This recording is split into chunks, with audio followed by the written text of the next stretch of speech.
Hello बच्चों, this is Puneet Gupta. Welcome to our YouTube channel science academic point. आज हम class 12 का चैप्टर स्टार्ट करेंगे सॉल्यूशन।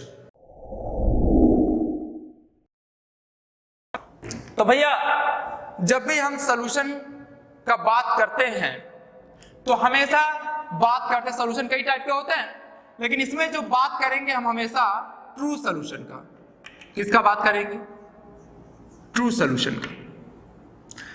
अब यहां पे एक टर्म आया ट्रू क्या होता है और सॉल्यूशन क्या होता है? ट्रू सॉल्यूशन ऐसे सॉल्यूशन होते हैं जिसमें सॉल्यूट के पार्टिकल कंप्लीटली मिक्स हो जाते हैं। सॉल्यूट के particle completely given volume of solution में मिक्स हो जाते हैं। उन सॉल्यूशन को हम लोग कहते हैं ट्रू सॉल्यूशन। ट्रू सॉल्यूशन का मतलब क्या होगा कि किसी भी पर्टिकुलर सॉल्यूशन के फॉर्मेशन में जो हमारे सॉल्यूट होंगे वो कंप्लीटली क्या हो जाएंगे? मिक्स हो जाएंगे। मतलब ये जो गैप है सॉल्वेंट के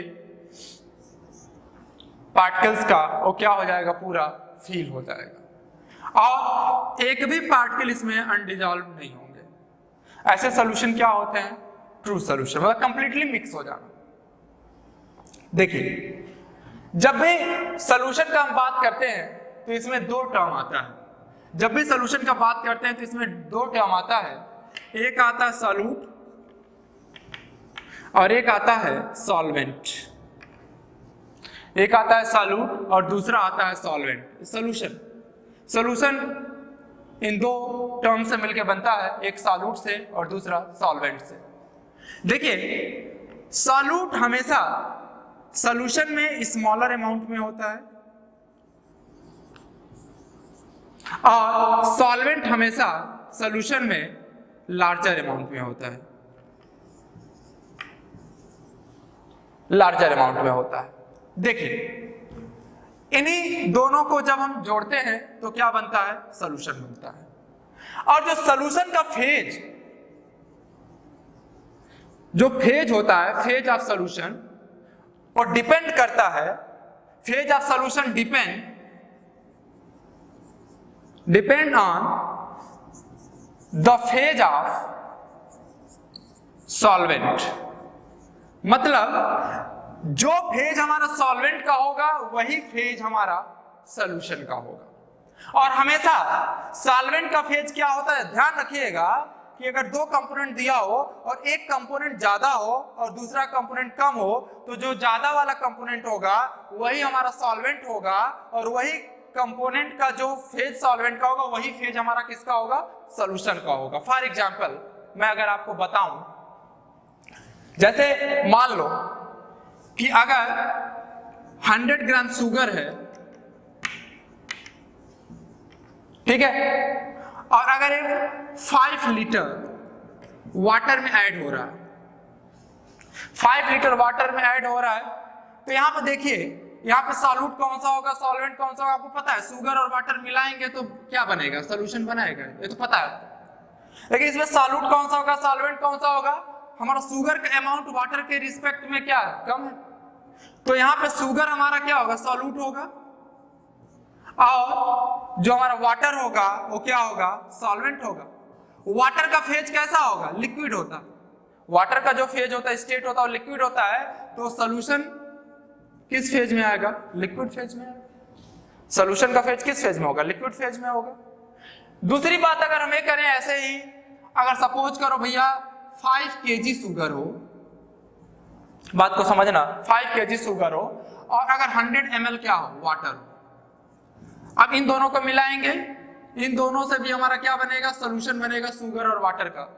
लेकिन यहाँ पे सॉल्यूट और सॉल्वेंट कौन सा होगा? देखें, यहाँ पर शुगर का अमाउंट क्या है? ज्यादा है in comparison to water. Water 100 ही ग्राम है और शुगर कितना है? 5 kg।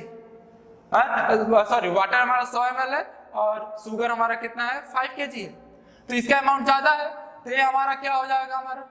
ये हमारा जो अमाउंट ज्यादा होगा वो हमेशा क्या होगा? सॉल्वेंट होगा, और जो अमाउंट कम होगा हमेशा क्या होगा? वो सॉल्यूट होगा। ठीक है, तो ये सॉल्वेंट हो गया और क्या हो गया, सॉल्यूट हो गया। और जो फेज होगा सॉल्यूशन का कैसा होगा, सॉलिड होगा। क्यों? क्योंकि शुगर का जो फेज होता है क्या कैसा होता है, सॉलिड होता है। तो सॉल्यूशन किस टाइप का बनेगा, सॉलिड सॉल्यूशन बनेगा। किस टाइप का सॉल्यूशन बनाएगा, सॉलिड सॉल्यूशन बनाएगा। तो ये बेसिकली हमारा क्या है था, सॉल्यूशन का जनरल कॉन्सेप्ट था। अगर डेफिनेशन लिखना हो सॉल्यूशन का, तो सॉल्यूशन होता क्या है, सॉल्यूशन होमोजेनियस मिक्सचर होता है two or more than two component का। मतलब solution or homogeneous mixture of two or more than two component. देखिए जो होमोजेनियस टर्म है, होमोजेनियस टर्म का मतलब होता है यूनिफॉर्म। यूनिफॉर्म मतलब एक जैसा फेज। यूनिफॉर्म का मतलब क्या होता है, एक जैसा फेज। एक जैसा फेज मतलब कह सकते हैं सॉल्यूशन क्या होता है, यूनिफॉर्म होता है। सॉल्यूशन क्या होता है हमारा, यूनिफॉर्म होता है। मतलब solution or homogeneous mixture of two or more than two component. और जो होमोजेनियस टर्म का मतलब है भैया, होमोजेनियस टर्म का मतलब क्या है, यूनिफॉर्म। देखिए अगर हम स्टेट्स ऑफ मैटर के बेसिस पे सॉल्यूशन का क्लासिफिकेशन करें, तो फेज के बेसिस पे हमारा सॉल्यूशन 9 कैटेगरी में डिवाइड होता है। कितने कैटेगरी में, 9 कैटेगरी में। कैसे, देखिए आपको पता है जब भी सॉल्यूशन बनेगा उसमें क्या क्या चीजें चाहिए होंगी, एक सॉल्यूट चाहिए होगा और क्या चाहिए होगा, सॉल्वेंट चाहिए होगा। और इसी से क्या बनाएगा, हमारा सॉल्यूशन बनाएगा। देखिए अगर मान लो अगर सॉल्यूट हमारा कोई सॉलिड है, कोई भी सॉलिड है या लिक्विड है या हमारा क्या है, गैस है मान लिया, और सॉल्वेंट मान लिया हमारा लिक्विड ही है। बात को समझिएगा, लिक्विड है, क्या है, लिक्विड है। तो जब सॉलिड और लिक्विड को आपस में जोड़ा, लिक्विड लिक्विड को जोड़ा और गैस लिक्विड को जोड़ा, तो यहाँ पे जो सॉल्यूशन बना, यहाँ पे जो हमारा सॉल्यूशन बना, क्या बना वो सॉल्यूशन हमारा, यहाँ पे सॉलिड लिक्विड बना, तो सॉलिड लिक्विड सॉल्यूशन बना। किस टाइप का सॉल्यूशन बना, सॉलिड लिक्विड सॉल्यूशन बना।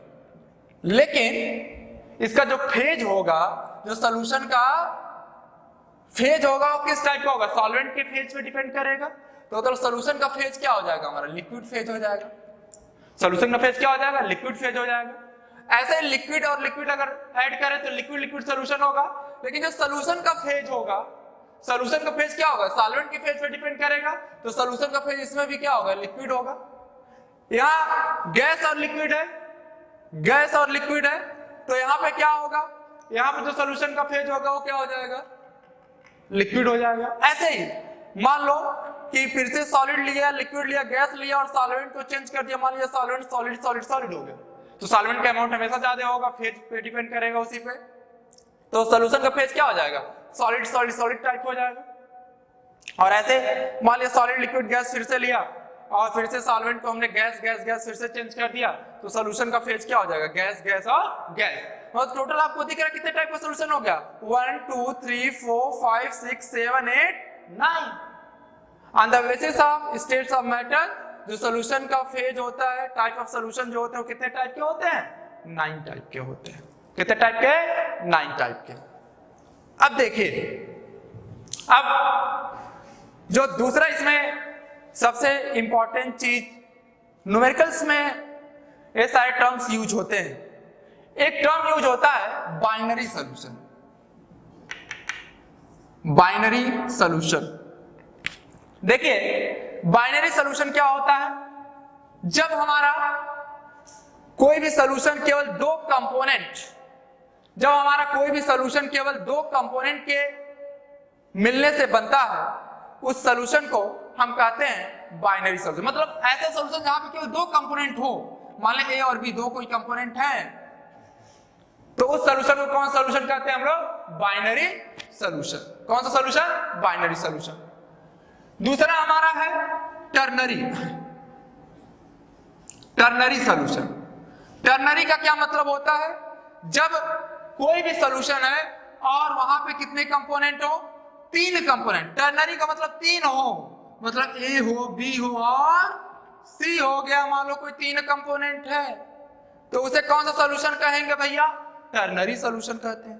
ठीक है, तो बेसिकली दो ही टर्म यूज होते हैं। उसके बाद बाइनरी हो गया, टर्नरी। बाइनरी में दो कंपोनेंट होगा, टर्नरी में कितना होगा? तीन कंपोनेंट होगा। इसके बाद हमारा आता है दो और टर्म है, इसको भी समझ लेते हैं। एक हमारा है एक्वस सॉल्यूशन और दूसरा है नॉन एक्वस सॉल्यूशन। एक्वस और नॉन एक्वस सॉल्यूशन क्या होते हैं? एक्वस सॉल्यूशन ऐसा सॉल्यूशन होता है जहां पे सॉल्वेंट वाटर होता है। सॉल्वेंट क्या होगा? जहां पे पानी होगा, उसे कौन सॉल्यूशन कहेंगे? Aqueous solution. और नॉन एक्वस सॉल्यूशन क्या होता है? नॉन एक्वस सॉल्यूशन ऐसे सॉल्यूशंस होते हैं जहां पे सॉल्वेंट अदर देन किससे? वाटर। जहां पे सॉल्वेंट अदर देन वाटर हो वो नॉन एक्वस होगा, और जहां पे सॉल्वेंट वाटर होगा वो क्या होगा?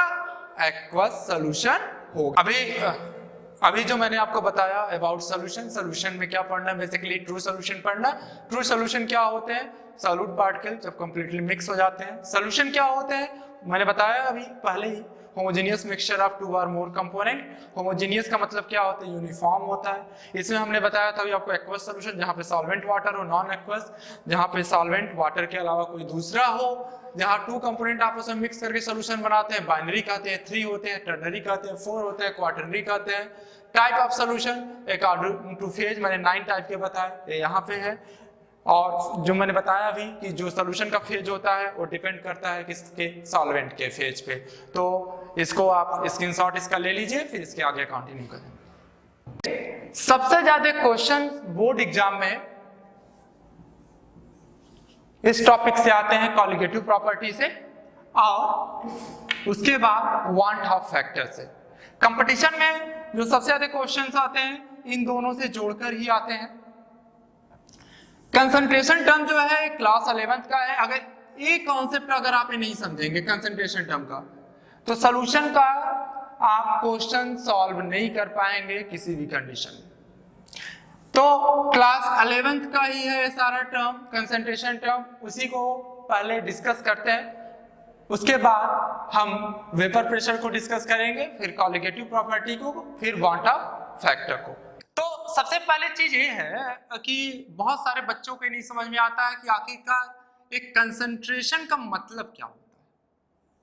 कंसंट्रेशन का मतलब ये है भैया कि सॉल्यूशन का जब भी फॉर्मेशन होता है तो इस सॉल्यूशन में, कोई भी सॉल्यूशन है, इस सॉल्यूशन में कितना अमाउंट ऑफ सॉल्यूट, मतलब amount of solute present in given volume of solution। मतलब कि किसी भी सॉल्यूशन में कितना अमाउंट ऑफ सॉल्यूट एग्जिस्ट कर रहा है, उसी को हम कंसंट्रेशन टर्म के थ्रू, डिफरेंट कंसंट्रेशन टर्म के थ्रू क्या करते हैं? डिटरमाइन करते हैं। जो हमारा कंसंट्रेशन होता है वो दो तरीके का होता है। एक तो टेम्परेचर डिपेंडेंट और दूसरा होता है टेम्परेचर इंडिपेंडेंट, जो टेम्परेचर पे डिपेंड नहीं करता। टेम्परेचर डिपेंडेंट हमेशा वॉल्यूम के रिस्पेक्ट में होता है, वेट बाय वॉल्यूम हो सकता है, और जो टेम्परेचर इंडिपेंडेंट होता है वो वेट बाय वेट के टर्म में होता है, मास बाय मास होता है, या तो ऐसे कह सकते हैं मास बाय मास। इसमें वॉल्यूम बाय वॉल्यूम भी हो सकता है। तो दो तरीके का होता है कंसंट्रेशन टर्म, टेम्परेचर डिपेंडेंट के फॉर्म में और टेम्परेचर इंडिपेंडेंट के फॉर्म में।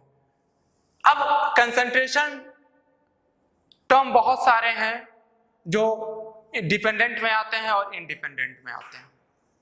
तो सबसे पहला जो टर्म है वो है, बहुत गौर से समझिएगा, मास by mass percentage.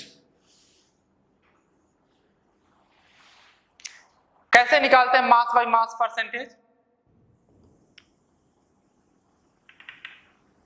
Mass of solute upon mass of solution multiply, percent निकालने के लिए तो 100 से मल्टीप्लाई करते हैं, या इसको ऐसे भी लिख सकते हैं, mass of solute upon mass of solute plus mass of solvent, क्योंकि सॉल्यूट और सॉल्वेंट को जब जोड़ते हैं तभी सॉल्यूशन बनता है, मल्टीप्लाई बाय 100। ऐसे भी कर सकते हैं, या मान लें कि कोई दो लिक्विड है, एक लिक्विड ए है और दूसरा लिक्विड बी है। लिक्विड ए जो हमारा है, या ऐसे भी कह सकते हैं दो कंपोनेंट है, एक ए है एक बी है। ए हमारा सॉल्वेंट है और बी हमारा क्या है, सॉल्यूट है। तो इसका भी कुछ ना कुछ मास होगा, इसका भी कुछ ना कुछ मास होगा। तो सपोज किया कि इसका जो मास या वेट जो है ये WA है और इसका क्या है, WB है। तो फार्मूला क्या हमारा बना, फार्मूला हमारा ये बन जाएगा, mass by mass percentage is equal to, लिख सकते हैं, mass of solute upon mass of solvent plus mass of solute multiply by 100। तो इस फार्मूलों से हम क्या कर सकते हैं, मास बाय मास परसेंटेज निकाल सकते हैं। दूसरा हमारा है वॉल्यूम बाय वॉल्यूम परसेंट। क्या करते थे, मास बाय मास परसेंटेज में मास लेते थे सॉल्यूट सॉल्वेंट का, वॉल्यूम बाय वॉल्यूम परसेंट में क्या लेंगे भैया, वॉल्यूम लेंगे। तो इसका क्या होगा, इसका volume of solute upon volume of solution multiply by 100। क्यों, या क्या लिख सकते हैं, सिमिलर वही पैटर्न, जहां मास और वॉल्यूम कर दो, volume of solute upon volume of solute plus volume of solvent multiply by 100। मान लिया ए और बी दो कंपोनेंट हैं, एक सॉल्यूट है और एक सॉल्वेंट है, तो उस केस में क्या लिख सकते हैं, सॉल्यूट को मान लिया वॉल्यूम VB है और सॉल्वेंट का VA है, तो VA प्लस क्या हो गया, VB मल्टीप्लाई बाय 100। तो इसको नोट कर लीजिए। देखिए मास बाय वॉल्यूम परसेंट कैसे हम निकालते हैं, देखिए इसमें क्या होता है, इसमें मास of solute upon volume of solution multiply by 100। मान लिया सॉल्यूट का मास जो है W है स्मॉल और वॉल्यूम V है कैपिटल, तो क्या हो जाएगा, mass by volume percent W upon V multiply by 100। अब दूसरा अगला जो हमारा टर्म आता है वो आता है पार्ट्स पर मिलियन, ppm। जो अगला कंसंट्रेशन का टर्म है पार्ट्स पर मिलियन। इस कंसंट्रेशन के टर्म का यूज हम कहाँ करते हैं, जहां पे सॉल्यूट बहुत ज्यादा अमाउंट में हो, बहुत ज्यादा अमाउंट में हो, ट्रेसेस के फॉर्म में हो, वहां पे हम ppm कंसंट्रेशन टर्म का यूज क्या करते हैं। ppm में हम कैसे कंसंट्रेशन डिटरमाइन करते हैं, इसके लिए क्या होता है formula, mass of solute upon mass of solution मतलब सॉल्यूट प्लस सॉल्वेंट का mass into 10 to the power 6 into 10 to the power 6। ये होता हमारा पीपीएम में कंसंट्रेशन का टर्म। पीपीएम का फुल फॉर्म इसका parts per million, parts per million. ठीक है, ये जो टर्म्स हैं इस पे भी न्यूमेरिकल्स आते हैं, बहुत सारे न्यूमेरिकल्स हैं, आगे हम अभी डिस्कस करेंगे। Mole fraction representation, mole fraction को हम कैसे निकालते हैं? आपको पता है जब भी सॉल्यूशन बनता है तो 2 कंपोनेंट हो सकता है, 3 कंपोनेंट हो सकता है, उससे ज्यादा कंपोनेंट हो सकता है, उसको मिला करके हम सॉल्यूशन का क्या करते हैं, फॉर्मेशन करते हैं। मान लो कि कोई हमारा बाइनरी सॉल्यूशन, बाइनरी सॉल्यूशन का मतलब उसमें 2 कंपोनेंट होंगे। बाइनरी कोई सॉल्यूशन है, इसमें 2 कंपोनेंट, मान लिया एक कंपोनेंट ए है और दूसरा कंपोनेंट बी है। ठीक है, अच्छा ये बताओ कोई कंपोनेंट ए है और दूसरा क्या है, बी है। सपोज कि इसमें से ए हमारा सॉल्वेंट है और बी हमारा क्या है, सॉल्यूट है। जो ए है, बताओ ए इसका कुछ ना कुछ मास होगा, तो इसका सपोज किया कि जो मास है या वेट डब्ल्यू ए हो गया, और जो हमारा सॉल्वेंट है इसका कुछ ना कुछ केमिकल फार्मूला होगा ना, तो हर एक केमिकल फार्मूले का तो मॉलिक्यूलर मास होगा ना, तो इसका मॉलिक्यूलर मास सपोज कि एम ए है और इसका डब्ल्यू बी है मास, तो इसका मॉलिक्यूलर मास क्या हो जाएगा, एम बी हो जाएगा। तो अगर सॉल्वेंट ए के लिए नंबर ऑफ मोल निकालें तो Na इज इक्वल टू क्या हो जाएगा, W A by M A, और इसके लिए निकालेंगे तो क्या हो जाएगा, W B by M B हो जाएगा। तो मोल फ्रैक्शन वास्तव में होता क्या है, मोल फ्रैक्शन क्या होता है, जिस कंपोनेंट का हमको मोल फ्रैक्शन निकालना होगा उसका नंबर ऑफ मोल और टोटल जो सॉल्यूशन का नंबर ऑफ मोल होगा उसके रेशियो को हम क्या कहते हैं, मोल फ्रैक्शन उस पर्टिकुलर कंपोनेंट का। मान लो कि हमको मोल फ्रैक्शन कंपोनेंट ए का निकालना है, तो उसके लिए मोल फ्रैक्शन को रिप्रेजेंटेशन एक्स हो गया, और किस कंपोनेंट का, ए से, एक्स से इज इक्वल टू क्या हो जाएगा, हो जाएगा। हम मैंने क्या कहा, कैसे मोल फ्रैक्शन निकालते हैं, जिस कंपोनेंट का हमें क्या निकालना है, मोल निकालना है, उसका मोल फ्रैक्शन निकालना है, उसका मोल और अपॉन टोटल सॉल्यूशन का मोल। तो सॉल्यूशन सॉल्यूट और सॉल्वेंट से मिलकर बना होगा, तो इसका मोल क्या है, इसका मोल हमारा Na है और इसका मोल क्या है, हमारा Nb है, तो क्या हो जाएगा, Na प्लस Nb हो जाएगा। और ऐसे ही कंपोनेंट अगर B का मोल फ्रैक्शन निकालना है तो Xb इज इक्वल टू क्या हो जाएगा, जिसका मोल फ्रैक्शन निकालना होता है उसका मोल क्या है, Nb है, और टोटल मोल क्या हो जाएगा सॉल्यूशन का, Na प्लस क्या हो जाएगा, Nb हो जाएगा। तो ये मोल फ्रैक्शन निकालने का तरीका होगा। 3 कंपोनेंट रहता, ABC रहता मान लो, तो उसके लिए Na Nb और क्या बन जाता, Nc बन जाता।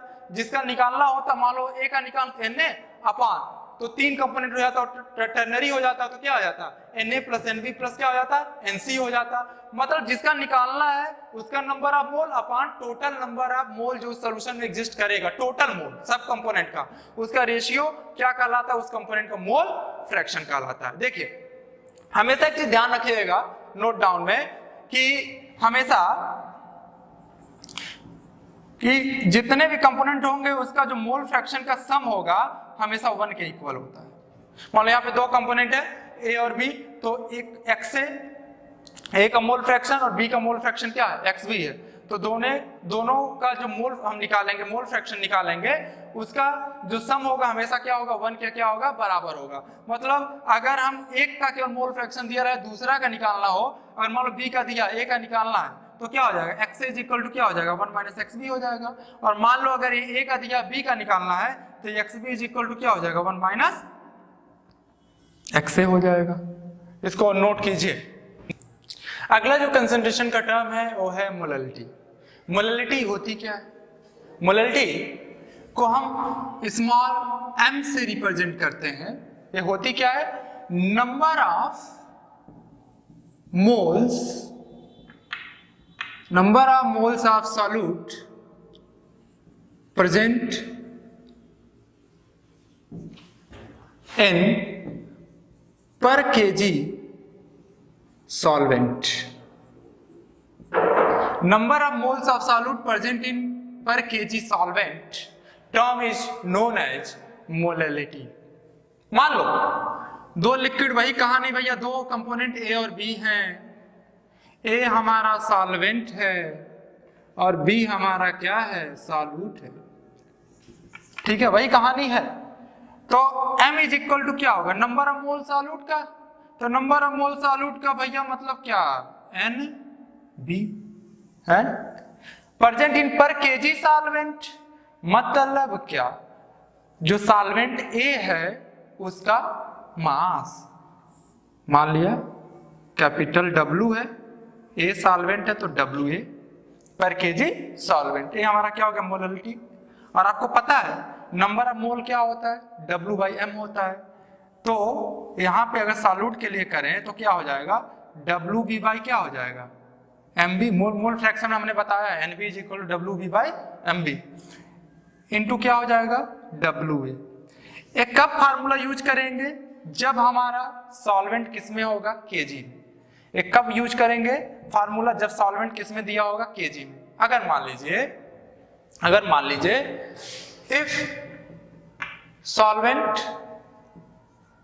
गिवन इन ग्राम, तब क्या होगा, तब फार्मूला चेंज होएगा, तब मोलैलिटी इज इक्वल टू हो जाएगा भैया WB/MB इंटू WA है ना।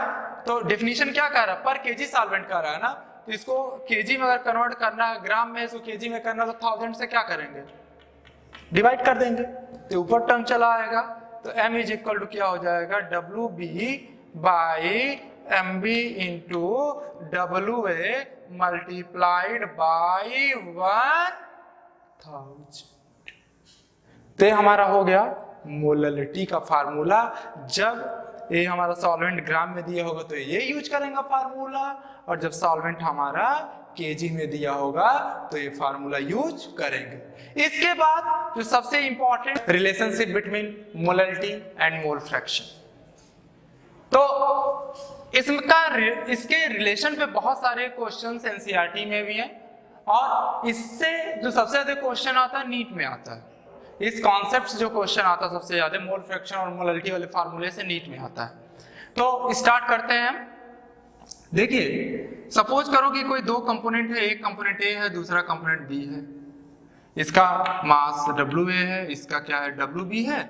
इसका मॉलिक्यूलर मास Ma है, इसका क्या है, MB है। इसका नंबर ऑफ मोल Na है, इसका नंबर ऑफ मोल क्या है, NB है। तो आपको पता है कि Na इज इक्वल टू लिख सकते हैं WA/Ma, और NB इज इक्वल टू क्या लिख सकते हैं, WB/MB लिख सकते हैं। मोल फ्रैक्शन अगर हमको A का निकालना है तो A के मोल फ्रैक्शन को कैसे निकालेंगे, XA इज इक्वल टू, जिसका मोल फ्रैक्शन निकालना है A का निकालना है तो क्या हो जाएगा, Na/Na प्लस NB। इक्वेशन 1 बना लीजिए।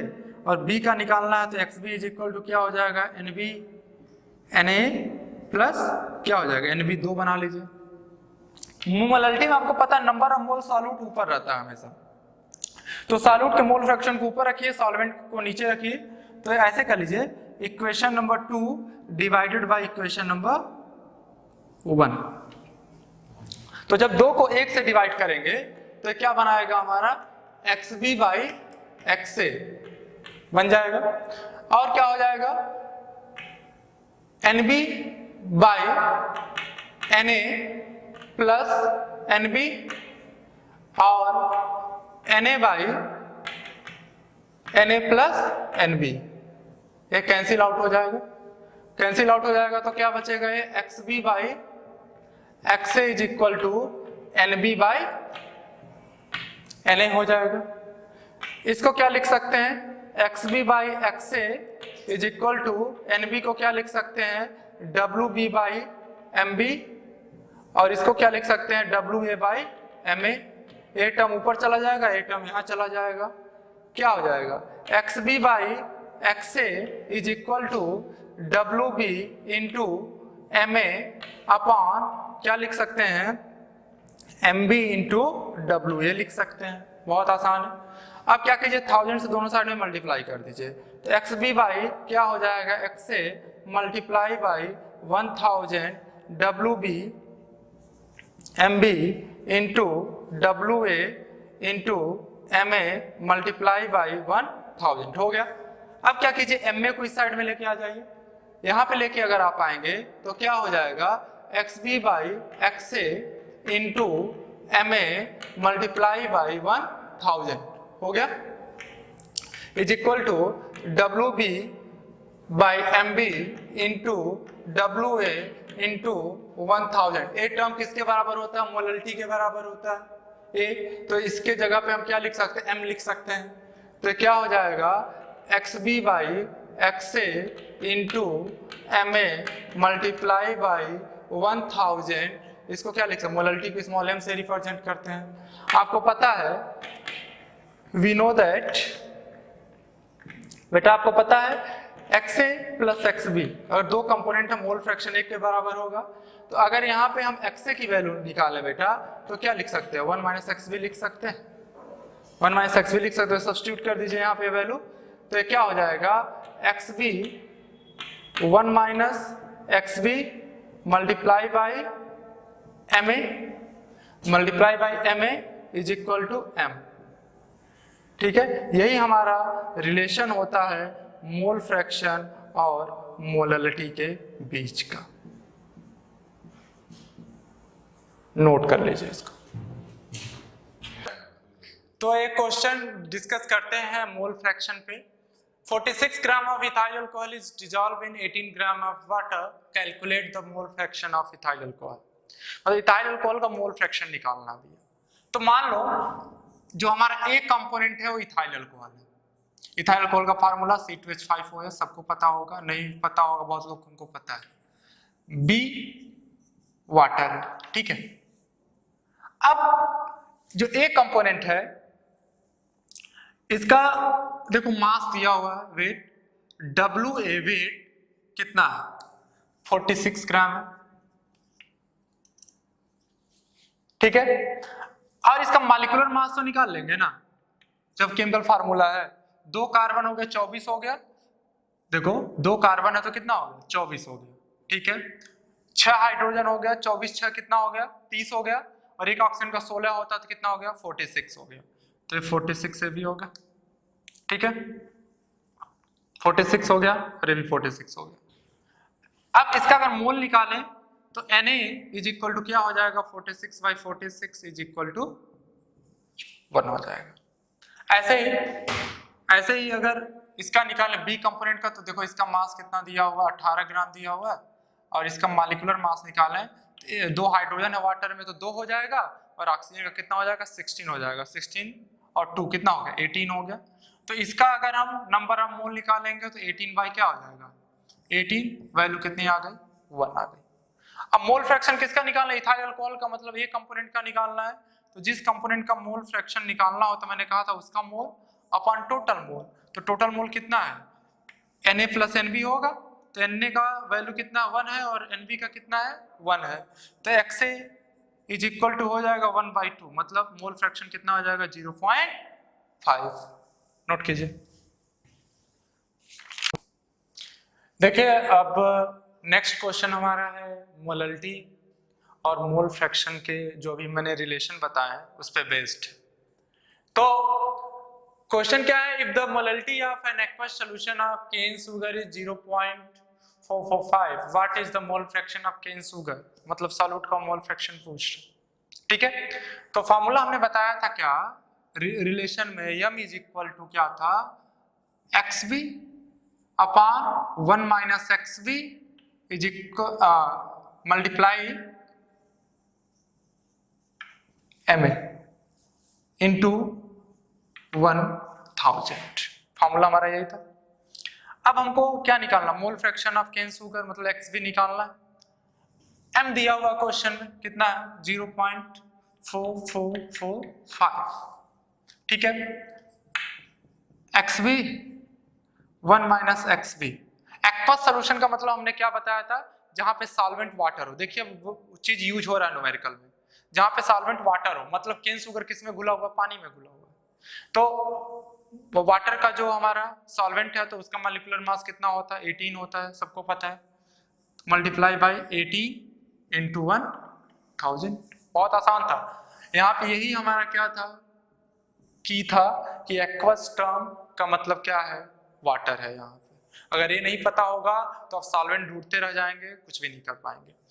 अब देखिए, अब इसको सॉल्व करना है तो कैसे होगा ये 0.4445, ठीक है, मल्टीप्लाई बाई 18 डिवाइडेड बाई 1, क्या हो जाएगा 1000, ठीक है, इज इक्वल टू लिख सकते हैं XB अपॉन 1 माइनस XB लिख सकते हैं, ठीक है।